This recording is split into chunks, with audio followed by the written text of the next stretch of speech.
jotaayu tey bi leen rek moo ko waral mooy dañu teg lu metti mooy lan mooy IPRES ci boppam mooy def ay jamono di naan nit ñi nañu pointé wu di seet ndax ñi ngi dund wala dunduñu ci biir pointage boobu nag dañu subirloo jëfloo ñu ay méthodes yu bare da ngay xëy suba pour dem pointé yi xëy suba ba ngoon duñ la pointé nga demaat ñëwaat duñ la pointé loolu moo dal retraité yi coono googu ñu wëlbatiku nag dem pointé normalement pointage biométrique yi ñuy def ci site IPRES yi nga xam ne fa la autorisé ñu fay def pointage ñu dem def pointage ba pare toog ba tey ba démb le 15 ñu war a yor virement bancaire gisuñu seen pension ñu warul ñi nga xam ne ñooy fay ku ci yeneen site IPRES yi gisuñu seen pension kenn mënu leen lu ko waral ñoom ñoo toog ba à la dernière minute ñu taxawal téye pension yi ne parce que ñi pointé wu seen pointage baaxul. solution bi ñu bëgg leen rek la nañu retrouver suñu pension nañ ñu fay nañ ñu virer sinon on reprend le mouvement nañ ñu virer suñuy pension dès tey ci ngoon wala suba nañu jot suñu pension avant le week-end parce que dañu war a fay suñu ay ndox fay courant.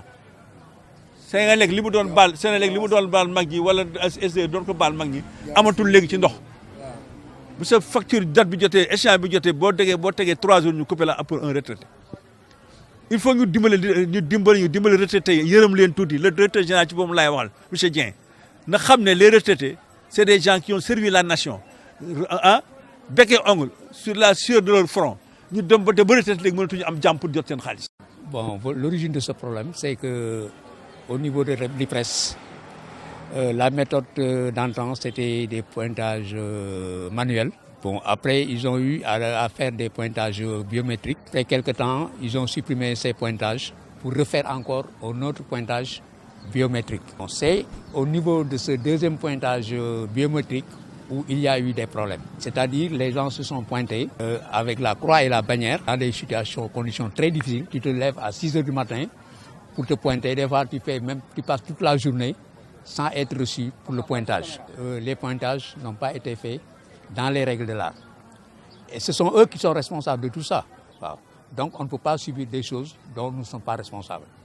C'est ça le problème fondamental. C'est le déblocage des salaires. Il faut qu'ils débloquent les salaires.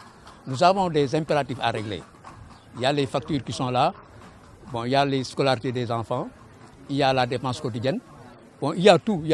Nous avons des impératifs à régler. Donc, il faut qu'ils débloquent d'abord les salaires.